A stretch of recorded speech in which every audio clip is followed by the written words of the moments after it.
Good afternoon, everyone, and thank you for joining us. Before we get started with the official presentation, I wanted to run through some logistics for this event. My name is Robin Dixon Jefferson. I'm a member of the events management team. Joining me is Isabel Bailey, who is also part of the events management team. We're here to assist you should you have any technical difficulties or any issues with the WebEx. Please reach out to either myself or Isabel inside the chat, and we will do our best to assist you. Before we get started, just wanted to inform everyone that this session is being recorded. So that's just a little disclaimer to let you know that it is being recorded. There will be an opportunity for you all to ask questions. We're asking that you put your questions in the chat box, which is located on the right-hand corner of your computer screen, and the events team will get the answers back to you. Some of the questions will be answered live. Some of them, if it's more detailed, they will do everything they can to reach out to you personally to give you those answers. And with that being said, I will now turn this over to our event coordinators for this afternoon. Bukola, you now have the floor. Wonderful. Thank you, Robin. And good afternoon, everyone. Thank you all for joining us today. My name is Bukola Adesami, and I'm the Outreach Specialist in our Office for Students and Young Consumers. And I'll get into what we do in our office in a few minutes. But before we do that, I do want to just reiterate what Robin mentioned about putting your questions in the chat. During today's presentation, our speaker will be going in depth with applying for PSLF. So a lot of information will be provided for you in the presentation. So I encourage you to pay attention to that. But if you do have any additional questions, we encourage you to use the Q&A feature, the chat feature on the right side of your WebEx dashboard and put your questions in there so we can answer your questions. Some questions may be answered in the chat, and the others we will ask to the speaker at the end of today's presentation. Okay. And next slide, Alice. Thank you. Before we go any further, I just want to read today's disclaimer. We are providing this presentation with a representative from the Student Borrower Protection Center. The information that we're sharing today is not legal advice.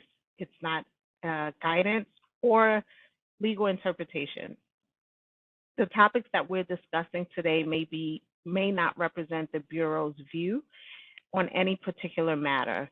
The opinions and views expressed are those of the speaker, and we are not endorsing the Student Borrower Protection Center. The views they express and the services they offer may be provided by other entities. Next slide. So a little bit about the CFPB. We are a federal agency that was created to help make consumer markets work more fairly and effectively. We do that by making rules more effective and by enforcing those rules by equipping consumers with information to take more control over their financial lives. Within the CFPB, next slide, Robin. Within the CFPB, we have a division called Consumer Education and External Affairs. And within that division, we serve the general population, and we also have offices that focus on serving special populations, like service members, older Americans, traditionally underserved and economically vulnerable, as well as students and young consumers. That is the office that I represent. And within our office, we focus on helping students and young consumers prepare for life's financial decisions. We do this by creating resources for students that may be preparing to pay for college, or young adults that may be trying to manage their money, or even the student loan borrower that's trying to navigate repaying student loan debt. The goal of our work is to help students avoid student loan default or other negative financial events. Next slide.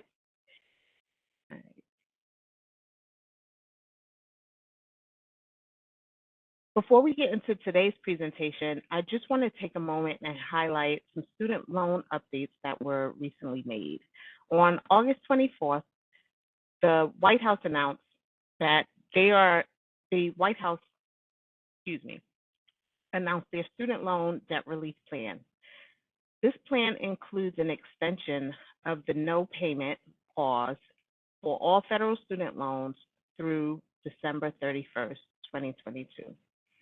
So that means you can continue to not make payments on your federally held student loans through December 31st of 2022. Additionally, there's a targeted debt relief plan that will provide up to $10,000 in debt cancellation to borrowers that make less than $125,000 per year, and up to $20,000 if you are a Pell Grant recipient. There's no action required on your part right now. You may need to complete an application for this relief. So we'd encourage you to go to Student Aid website and sign up for updates and alerts so that you can be notified when this application process is open.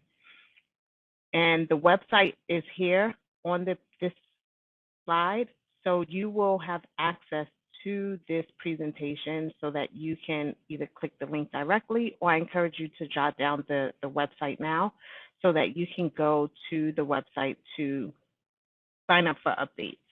And again, that's www.ed.gov/subscriptions. Next slide. Now, with that being said, I would like to introduce our speaker for today. Amy Czulada is the Outreach and Advocacy Manager at the Student Borrower Protection Center, where she's engaged in a lot of PSLF waiver education and outreach work. Prior to her work on student debt issues, she was in the labor movement conducting research for large East Coast union representing property service workers. And one other quick announcement that I want to make, or a quick distinction that I want to make, if you can go back to the previous slide, Robin. Okay, I just want to make the distinction that this payment pause extension is for federal student loans. What we're going to be discussing today is the Public Service Loan Forgiveness Limited Waiver Opportunity. The date for that program is still October 31st, 2022. So if you want to take advantage of the Public Service Loan Forgiveness Limited Waiver Opportunity, you do have to get your PSLF application in by October 31st, 2022.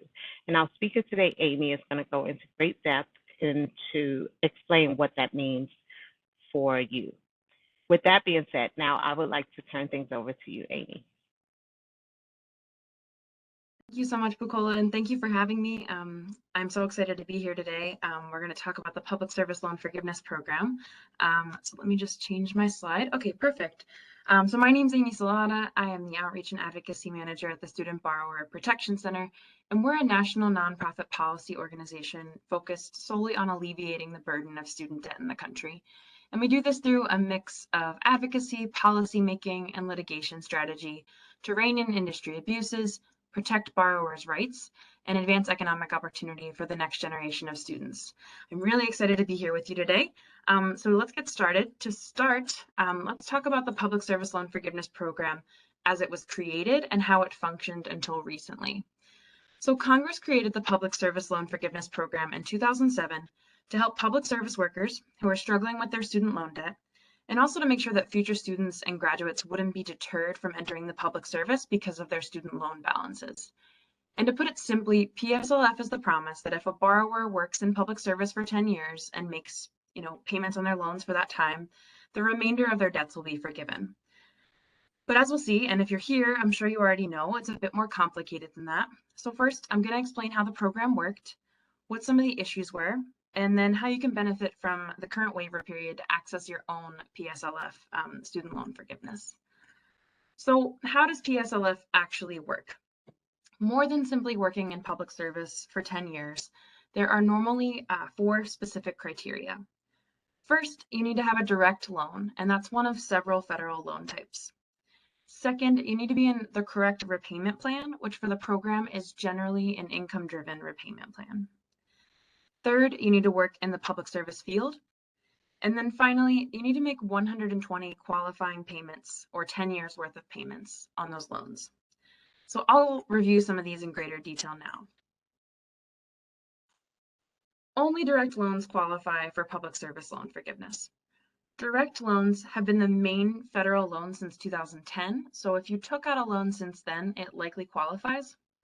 But if you have an older loan, a federal family education loan, or sometimes using the acronym FEL loan, or a Perkins loan, those do not qualify. What you can do though is you can consolidate those loans into a new direct loan, which is like refinancing with the federal government, and it pays off your old federal loan and it replaces it with a new federal loan. Now, under the normal program, when you did this, you lost any credit for forgiveness that you had earned on the old loans that you're consolidating, since you're essentially taking out a new loan. But as we'll discuss in a moment, during this special waiver period, this isn't the case, so you can keep that past credit on the consolidated loan now. It's important to know that under the normal program, most people are blocked out of it because just strictly based on their loan type and having nothing to do with their years of service. Second, your direct loan needs to be in the right repayment plan, which is generally an income-driven repayment plan or an IDR plan. And it doesn't matter how much you're paying on that plan, just that it's the right plan. And these plans go by names like income-based repayment or IBR, income contingent repayment or ICR, pay, which is an acronym for pay as you earn, spelled PAYE, or repay, which is revised pay as you earn. Some other payment plans can qualify in certain instances, but in general, you want to be on an IDR plan. Third, to get public service loan forgiveness, you need to work in public service. And the focus is on your employer, not on your role. You could work at a government organization, so that covers most city, state, federal, and tribal employees, a 501c3 nonprofit, or certain other nonprofits. You also have to work full-time, which is defined as 30 hours a week, or whatever your employer deems as full-time if it's greater than 30 hours. And the 30 hours a week could be with more than one employer if you have multiple part-time jobs that would add up to 30 hours. Finally, you need to make 120 of these qualifying payments, which are payments on the right loan, in the right repayment plan, and during the correct employment. And the payments have to be made in full and on time. If you leave public service and then you come back, you can always continue accruing credits and you don't need to start from zero. So the payments in time and employment doesn't need to be consecutive. There have been some impacts of COVID on the public service loan forgiveness program. First, for those loans that are receiving the payment pause, those that are owned by the federal government, each month of suspended payments counts towards PSLF loan forgiveness, towards the 120 total payments. However, you still need to meet each of the other criteria, and the most relevant criteria is the public service employer. So now we'll talk about what has changed in the program and why. As you may already know, the initial rejection rate was 99%. Only some 800 applications out of 90,000 were approved, and folks are being denied because they had the wrong loan, or they weren't in the right repayment plan, or some other technical reason that had nothing to do with whether they did their 10 years of service. And as you can imagine, this was a huge problem and a big failure for the public service workers that PSLF was meant to support. Because many folks took out debt to get the education they needed to be teachers, nurses, government attorneys, specifically because they had been told that after 10 years of affordable payments, the remainder would be forgiven. But some good news on this front is that last year, in the summer of 2021, the Department of Education, for the first time ever, issued something called a request for information. And it asked borrowers to tell them about their PSLF experiences. So this was an opportunity for borrowers to finally tell the Biden administration to fix the program once and for all. And the RFI had a huge response. Over 50,000 borrowers responded, and all of those comments had a common thread, and that was that the program wasn't working for those it was meant for. So within weeks of this RFI period ending, the federal government announced a special waiver that would address many of the issues raised by borrowers who filed comments. So for a limited time, the Department of Education will retroactively grant credit towards PSLF loan forgiveness to borrowers for months that previously didn't count for the program, either because they had the wrong loan type or they weren't in the right repayment plan. So we'll walk through these changes now. Essentially, what the department's waiver does is give public service workers credit towards loan forgiveness, regardless of what type of federal student loan they have, for any period of time since October 1st, 2007, when the program began, and as long as they were in qualifying public service employment and their loan wasn't in default, deferment, or forbearance. So even for months in which borrowers didn't actively make a payment, as long as the loan was in repayment status, they can receive credit. And these credits will be retroactive. So borrowers can receive credit for past payments that were previously ineligible for the program. In short, for any months since October 1st, 2007, that a borrower had any type of federal loan, worked for a qualifying public service employer, and wasn't in default, deferment, or forbearance, that borrower can receive credit towards the 120 months required for forgiveness under PSLF. Now, something I want to mention here is that, as with PSLF, the income-driven repayment program has not lived up to its promises of delivering debt relief. In April of this year, the Department of Education announced that it would review the IDR process and count some periods of forbearance and deferment that will also count as credit towards the PSLF program. So this means that for periods where borrowers had up to 12 consecutive months or over 36 cumulative months of forbearance, those will be counted for PSLF credit. And in addition, the department will also be counting periods of deferment prior to 2013. So what this means is that in some cases, periods of forbearance and deferment will count towards the 120 credits needed for forgiveness. We're still awaiting additional details on how this will work, but we can provide them as we receive them. But the good thing about this is that this only means more qualifying payments for borrowers. It doesn't mean that anyone will lose qualifying payments as a result of this reconsideration.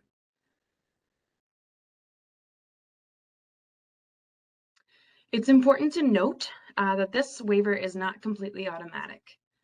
Normally, PSLF requires that borrowers have a specific loan type, direct loans, as I mentioned. And although the waiver allows borrowers with any loan type to get credit, those without direct loans must take some steps to convert their loans into direct loans through a process called consolidation, though they will still get credit for the time before the conversion.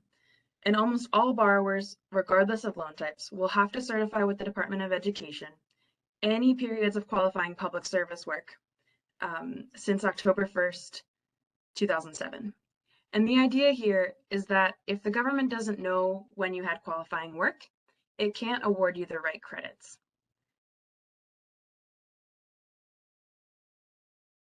Importantly, the department's waiver only lasts until October 31st, 2022.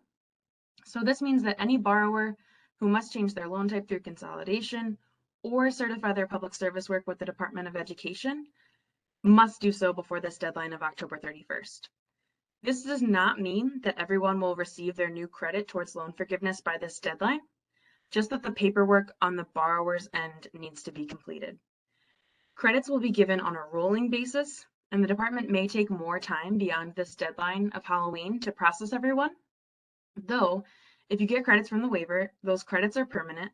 So if you do not receive enough to meet the 120 credit requirement before this deadline, you can continue to accrue more credits after this deadline of October 31st, adding to those that you received during the waiver. So with this in mind, there are 3 things that all public service workers with federal student loans should do.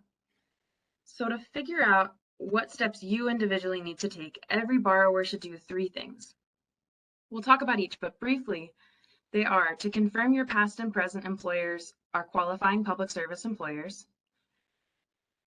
determine your loan types and consolidate if necessary, and then certify your employment with the Department of Education. So first, confirm you have a qualifying employer. Nothing about this requirement changed during the waiver. You still need to work in public service. except that for during the waiver period, you don't still need to be employed at the time that you apply for forgiveness after your 120 payments. Remember that qualifying employers include any government employer, so that's federal, state, local, and tribal governments, any nonprofits that have a 501c3 tax-exempt status, and then certain other nonprofits also qualify. However, unions and political organizations do not. So any organization whose tax status is a C4 will not be eligible for PSLF, nor will any for-profit employers. And if you aren't sure whether your employer qualifies as a public service employer for PSLF, the Department of Education maintains a list of qualifying public service employers that you can search. It's important to note, though, that this list is not necessarily exhaustive. So if your employer doesn't appear when you run the search, but you still believe that you are eligible, you can still proceed with the PSLF process. You can access this list by using the PSLF help tool, which is available at studentaid.gov. And this is the website and the tool that we'll be using through most of this presentation. The employer database is the first step in the help tool, so you can quickly access it to check your past and present employer status. Step 2, what type of federal loans do you have? The three major loan types that most folks today have are direct loans, federal family education loans, or FFEL loans, and Perkins loans. For public service workers to get loan forgiveness for their FFEL and Perkins loans under the PSLF waiver, they will have to consolidate those loans into a direct loan. Remember, what's special about the waiver is that normally when you consolidated your loans, you lost any past credit that you had made towards forgiveness, but during the waiver period, you can keep that past credit and apply it to the new consolidated loan. Okay, the final step that all public service workers with federal student loans should do is certify their qualifying employment with the Department of Education. Remember that qualifying employers are any level of government, 501c3 nonprofit employers, and certain other nonprofit employers. The form to do this is called the Pslf Form, but it was previously called an employment certification form. So if you filled one out in the past, it might have been called an ACF, but it's been renamed to be a Pslf form. Borrowers should certify their employment using the Pslf help tool, which is the same tool that you can use to confirm that your past and present employers are eligible. And that tool will generate the form for you, which your employer will then have to sign. Okay, so we've just discussed the 3 steps that all borrowers should take to make sure they benefit from the current waiver. Now I'm going to briefly show you some step-by-step instructions on how to do all of this. And we'll start by confirming your employer is PSLF eligible. So you'll need to log into studentaid.gov. This is really going to be your clearinghouse for all of this information and the Pslf help tool. And if you don't know your login information, there is a way to reset it and gain access. You'll hover over Manage Loans located in the top toolbar, and then click on Public Service Loan Forgiveness in the drop-down menu. You'll see the Pslf help tool there, which you should click to launch. Borrowers can look up all of their employers since October of 2007 in the help tool by entering their tax employer identification number, or EIN, and their dates of employment. You can check your employer's EIN by looking at your W-2, by asking your employer, or for some larger employers, you could also Google them. If your employer appears when you run the search, your employer is a confirmed public service employer. So you should proceed to the next steps of checking your loan types or consolidating if necessary. If your employer does not appear, you could still be eligible, as this list isn't necessarily exhaustive. It might mean that no one else from your place of employment has sought PSLF in the past. So don't be discouraged by this, especially if you work for a government agency or if you work for a 501c3 nonprofit and you know that you're eligible. So here you can see that the state of New York came up when we searched it. So that's what it'll look like if your employer is a confirmed public service employer. Okay, so once you've determined whether your employers are eligible, you should confirm what type of loans you have. This can be really confusing, and many folks don't necessarily know. So to see all of your federal loans, you should log in again to studentaid.gov, and you'll have a dashboard there that lists out your loans. Any that say direct are direct loans, and any that don't say direct next to them will have to be consolidated. And for a more granular list, you can also download your aid data, and you can see on this slide how to navigate to your aid data. Now, on the dashboard that lists your loans, you can see the current balance, and there are little arrows that will break down the loan types that you have. Here you can see that this person already consolidated their loans, and they already have direct loans. So once you're on this page, you'll be able to tell which type of loans you have. And you can see at the bottom here that there are other categories listed as well, like Perkins loans or Graduate Plus loans, etc. And certainly if you downloaded your aid data using the instructions from the last slide, you'll be able to see which ones are direct and which ones are not direct. Now, if you have non-direct loans, you'll want to consolidate them. So to consolidate your loans, you'll need to log into studentaid.gov again. It'll be your best friend by the end of this process. Hover over Manage Loans and then click on Consolidate My Loans in the drop-down menu. And this is what the loan consolidation application will look like.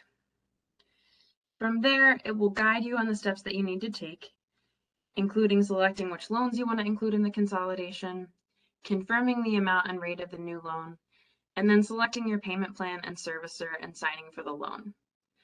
Now here's a tip specific to the waiver. If you have a mix of older and newer loans, so some would be closer to the 10 years needed for forgiveness under Pslf, if you consolidate all of those loans together, the new loan will be awarded as much credit towards forgiveness as your oldest existing loan. So if you consolidate old and new loans, when the consolidated loan is ultimately forgiven, the entire amount will be forgiven. This is really useful for folks who have older FFEL loans, but also newer direct loans. You might not think to consolidate your direct loans because they technically already qualify, but if you do consolidate them, they could be forgiven on the same timeline set by the older FFEL loans. And this is also true if you have multiple direct loans from different time periods. If you consolidate them all together, they'd all be on the same timeline set by the oldest loan. And one note on this slide is that when you're doing the consolidation application, you get to pick your servicer. And currently, Mohela is the exclusive servicer for the Public Service Loan Forgiveness Program. It recently changed from Fed Loan Servicing to Mohela. So I just want to make a note here that the picture doesn't reflect the latest servicer that is taking over that portfolio. Remember that for the regular PSLF program, you need to be enrolled in an IDR plan. So when you're consolidating, it's a good idea to select one of the IDR plans as your payment plan. And some of the names for these plans include Income-Based Repayment, or IBR, Income Contingent Repayment, or ICR, Pay, spelled P-A-Y-E, and Repay, spelled R-E-P-A-Y-E. And these payment plans within income-driven repayment are all different, and there is a payment calculator tool that will help you choose the best plan among these four that is right for you. Finally, let's review how to certify your employment. So just like confirming your employers qualify, you'll need to log into studentaid.gov again, hover over Manage Loans, and then click on Public Service Loan Forgiveness. And we're going to go back to the PSLF Help tool here. So you'll remember this step from earlier. This was the first step in the Help tool. And here is where you can add your employers using the EIN and your dates of employment. And then the PSLF Help tool will guide borrowers through the next steps, which include identifying which loans they want to include in PSLF loan forgiveness. And once you complete each of the tool steps, it will generate a form that you can use to certify your employment. Again, this form is called the Pslf Form, and this is the form that you must submit to receive the benefits of the Pslf waiver. Once you have the Pslf form, you'll need to have any employer you are claiming as a public service employer sign the form. And once the form is signed, you must submit it to the designated federal student loan servicer for processing to make sure that you get the maximum benefit that you qualify for. Everyone must submit a new form that reflects all of their qualifying public service work by the October 31st deadline to benefit from the waiver. If you worked for a nonprofit that is now closed, or if your employer is refusing to sign the form, there is a box to check on the form that one of these is the case. So if these are issues that people are encountering, there are ways around them. To send the forms, you're able to fax or mail them in. If you are going to fax them, it's recommended that you get a fax receipt from that fax, or if you are going to mail them in, it's recommended that you send it via certified mail so that you know that it got there. And then I also just want to mention here again that Fed Loan Servicing announced that it's exiting the student loan market and transferring its PSLF portfolio to a company called Mohela, and that is happening as I speak. So I just want to flag that here in case you're already enrolled in the PSLF program and this affects you because you've had Fed Loan Servicing for this time. Your account should be transferred to Mohela very soon, if not already. Okay, so what's the process like for getting forgiveness? This is the general process, but it applies to the waiver as well. So currently Mohela is the exclusive servicer for the Public Service Loan Forgiveness Program. So borrowers seeking PSLF need to send their Pslf form to Mohela, which will do a preliminary review of loan eligibility. If you have a qualifying loan, your loan will then be transferred to Mohela for servicing, at which point it will run through the other criteria, such as employment and qualifying payments. Unfortunately, there have been a lot of problems with people finding out too late in the game that they thought they qualified, but that something had gone wrong. So for this reason, we recommend that you submit a form as soon as you're interested in public service loan forgiveness, then do it again every year until you qualify for forgiveness, and then do it every time that you switch public service employers. You don't have to do this. You could document everything after 10 years, but this way you have a great chance of catching any mistakes that might be made and dealing with them as they happen. The Department of Education has stated that they are continuing to review PSLF cases on a rolling basis, so there is no exact timeline for when you might receive notification from them. Now, I just want to briefly review some common issues that borrowers have faced with the PSLF waiver and how to address them. When you submit your PSLF form, it's important that you make sure this form is easy to read. If your employer has written over or tried to correct things after signing the form, you should request a new, clean application from them. Often, if anything is crossed out or written over, like in this picture, the form will automatically be rejected, or the time that you spent working for this employer won't won't be processed with your other application. So your application could be delayed. And so to save time, it's recommended that you just ask for a new form that your employer can sign if this is the case. So when borrowers complete the Pslf help tool, the form suggests that a borrower must take their loans out of administrative forbearance under the payment pause, stating the following under the subheading, get out of deferment or forbearance. This can be a bit confusing. So because student loans were placed into administrative forbearance under the payment pause, and pause payments continue to count towards PSLF eligibility, borrowers do not need to stop postponing payments in order to make qualifying payments. Although the form goes on to state that a borrower doesn't need to remove their loans from the payment pause, we understand how this language can be confusing. Another issue is that if you choose to use the PSLF help tool to complete your PSLF application, many borrowers are unsure how to proceed when they get to the question on this slide. If you think that you've made over 120 payments towards PSLF, the PSLF help tool might not let you choose that option, and this is okay. Just ignore it and choose no, I haven't made 120 qualifying payments and move on. Regardless of what you choose for this question, your account will still be reviewed in full by the Department of Education, and they can determine how many qualifying payments that you've made. Finally, from what we've seen, notices with inaccurate PSLF payment counts have been one of the biggest sources of confusion with the PSLF help tool. If you're consolidating an older FFEL loan in order to take advantage of the PSLF waiver, you will receive a letter from the servicer after the consolidation is complete, noting that you have one qualifying PSLF payment. Don't worry when you receive this letter. Here's what is actually happening. This is an auto-generated letter that is hard-coded to review under the standard PSLF program that we reviewed at the very beginning of the presentation. So when you consolidate your loans, you'll be asked if you're doing so to take advantage of PSLF. Since you are consolidating for the purposes of PSLF, you'll say yes, and after your consolidation is complete, the servicer will notify the Department of Education, who will review your account to determine how many qualifying payments you've made towards the PSLF waiver. You'll then receive a second letter saying how many payments you have towards the waiver. And as I mentioned before, this process can take a few weeks to a few months to complete, and the department does these in batches. So there's no concrete timeline for when you might receive notice. Now, I know that was a lot of information, so let me review some important takeaways before we get to some of your questions.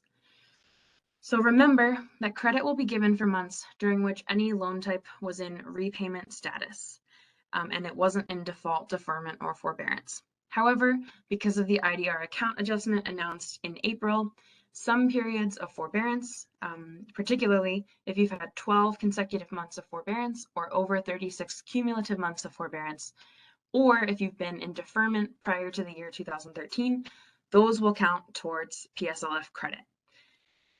Remember, super important, the deadline to apply is October 31st of this year, and by that deadline, you need to have all of your paperwork completed. So if you need to consolidate your loans, or if you need to certify your employment, this is the deadline to do it by.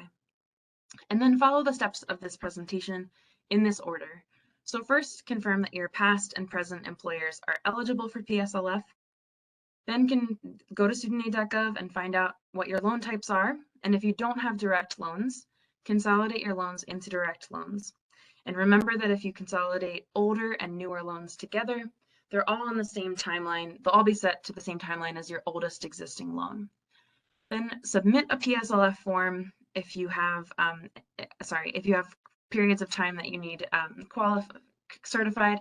So submit that to the Department of Education for any periods of qualifying work that you've had since October 1st, 2007. And then finally, if you experience any issues, file a complaint. You can file a complaint with the Federal Student Aid Ombudsperson, or you could file it with the Consumer Financial Protection Bureau. In addition, some states have ombudspersons at the state level that you could also submit complaints to. So there are 3 options there if you're experiencing issues. Okay, I will pass it back to Bukola. Wonderful. Thank you so much, Amy. A lot of very valuable, great information you provided.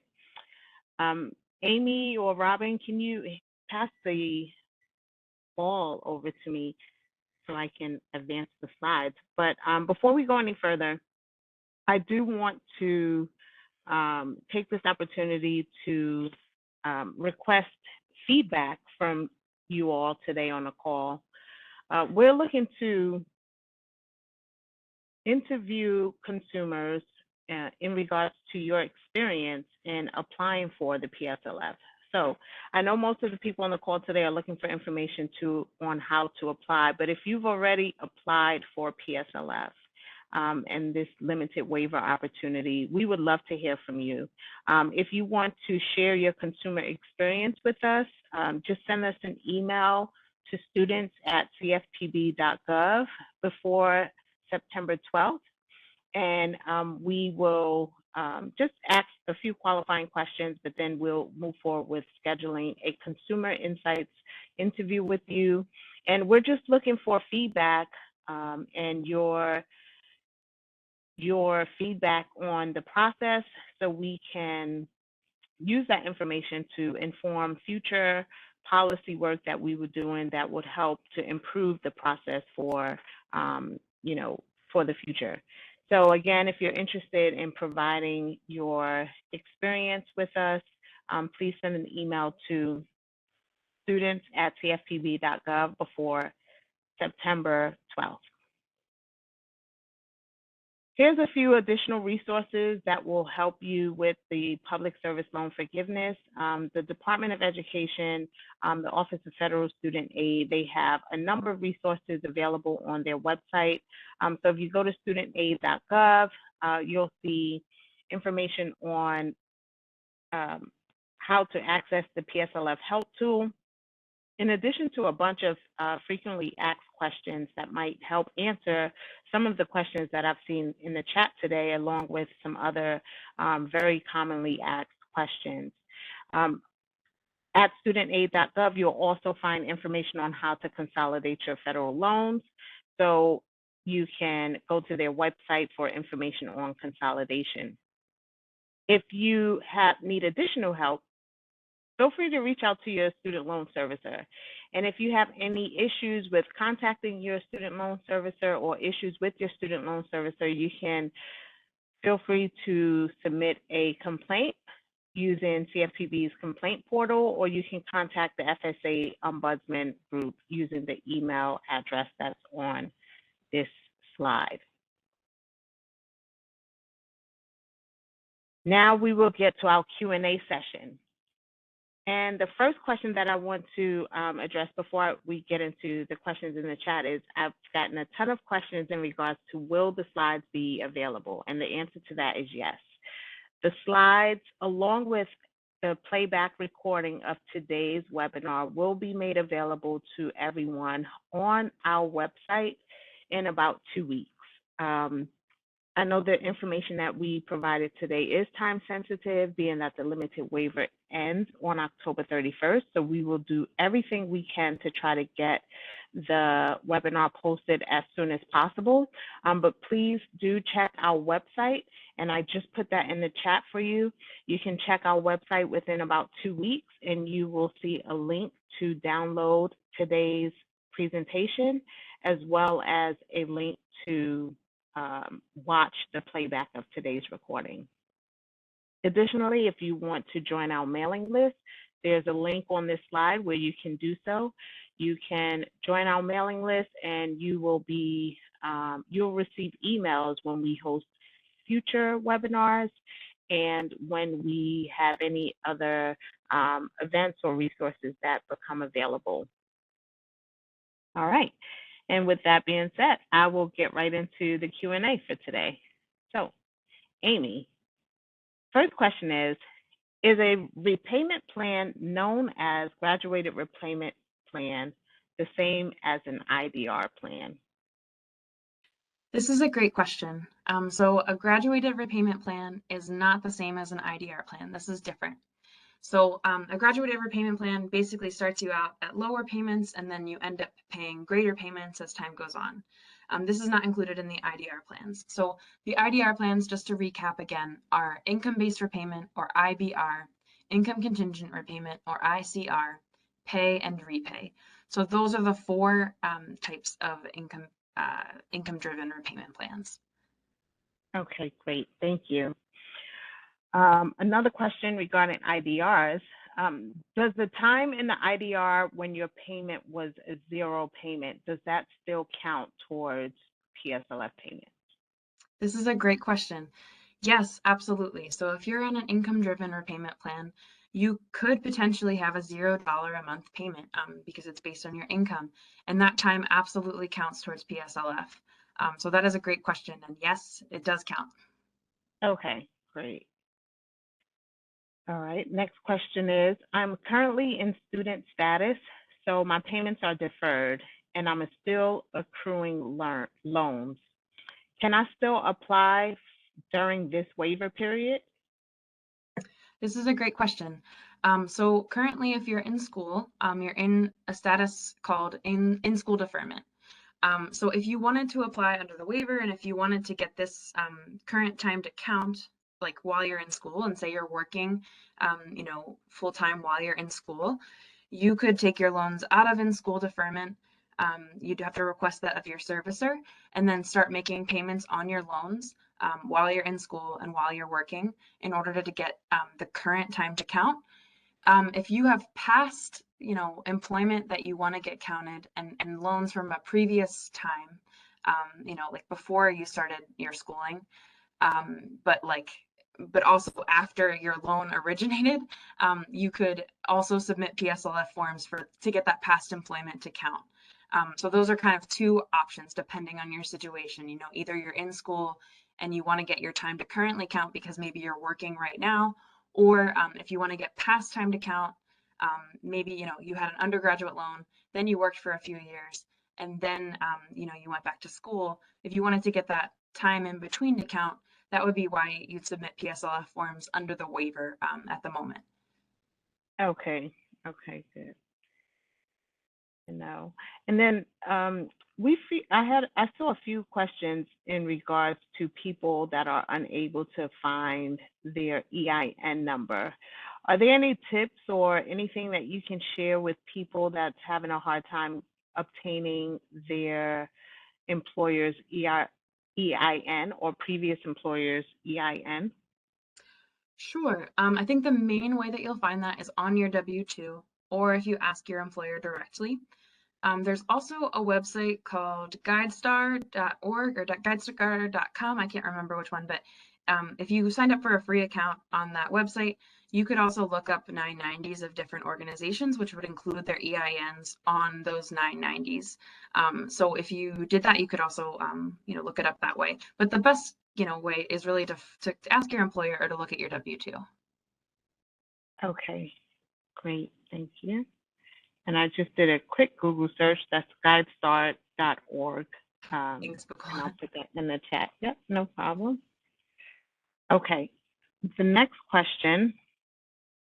How long does consolidation to Mohela generally take? You know that? So if you're consolidating your loans, because you have an older FFEL loan or a Perkins loan, so if you're consolidating your loans right now, that process is, it takes about maybe 30 minutes online, and then the process for them to process it is about 4 to 6 weeks. If you're speaking about the transfer from Fed loan servicing to Mohela, that's a bit up in the air. It's currently taking place as we speak, and so it's still in process. And so there's, not really a direct timeline that it will be completed. So I can't speak to that, but in terms of consolidation, generally that usually takes about 4 to 6 weeks to process. Okay. Okay. Next question. If you were to refinance your loan, would previous payments be counted toward the refi? This is a great question. So the Public Service Loan Forgiveness Program is a federal program that only applies to federally held student loans. So if you refinanced your loans or, with a private lender or a private company, or if you have a private student loan that, by origination was a private student loan, those loans wouldn't be eligible for this program. But if this person is talking about consolidation, which is different than refinancing. So if you're talking about consolidating your loans, this is one of the benefits of the current waiver period, that you can keep that past credit towards forgiveness and apply it to the new loan. So that's one of the benefits of applying under the waiver, that you can maintain all that past credit and get retroactive credit for those payments that previously didn't count. Okay, great for that clarification.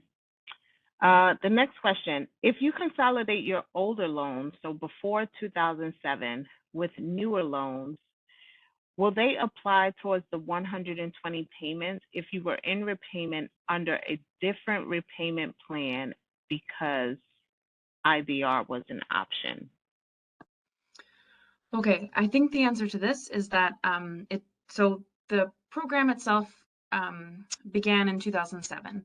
So essentially the employment clock and the payment clock starts in 2007, but your loans can be from prior to 2007. So if you have loans from 1999 or 2001, those loans could fall into this program and qualify for this program. But really, any payments made before 2007 won't count towards PSLF. So that's an important distinction. The date to remember is October 1st of 2007. That's when the employment clock and the payment clock starts. Okay, great. Yes, thanks for that distinction. Okay. Do months of financial forbearance count toward the 120 months? Yeah, this is a great question. So there are two caveats here. One is that we're currently in an administrative forbearance under the payment pause, right? So for the past 2.5 years or so, all of the federal loans have been on a payment pause under administrative forbearance, and all of that time counts towards PSLF credit. So essentially you've gained 2.5 or so free years of PSLF time, as long as you were meeting the other criteria, especially the PSLF employer, especially if you had a public service employer during this time. For other periods of forbearance, under the waiver, technically, they do not count towards PSLF. However, remember I mentioned this IDR account adjustment very briefly that was announced in April. And so essentially, they will be counting some periods of forbearance. And namely, again, I'll just mention that it's 12 consecutive months or over 36 cumulative months of forbearances. those will be counted towards PSLF credit. So the answer is a little bit tricky depending on the situation and what this person is particularly asking, but those are kind of the two routes that I would explore. Okay. All right, thanks. And if you've already submitted the application and have been submitting certifications, how do you apply for the waiver on the prior periods of forbearance? Okay, I think, if you've already submitted ECFs prior, then I think that they will be automatically adjusted, but we are still awaiting more information on when this account adjustment will happen. It will be no sooner than January 1st of 2023, but there's no direct timeline for that. So as long as you have a PSLF form on file for the period of forbearance that you're mentioning, or you're wanting to get credit for, I think that you should be okay. Okay. And is there an appeals process for people that maybe have gone through this and did not get a favorable decision? Yeah, so if you are experiencing any issues, or if you think that it wasn't a fair decision, you can contact the ombudsperson at the Office of Federal Student Aid, and we can provide that link to you in the follow-up resources. Yes. And that link is actually in this slide. It's on slide 53. So once you get a copy of this presentation, once you download this presentation, you'll see on slide 53 the way to get in contact with the ombudsman. So thank you so much. Thank you for that. Yeah. All right. Next, we just have a few more questions, and then we'll wrap up. Sure. All right, great. The next question is, if an employer refuses to certify employment, can the copy of the W-2 from that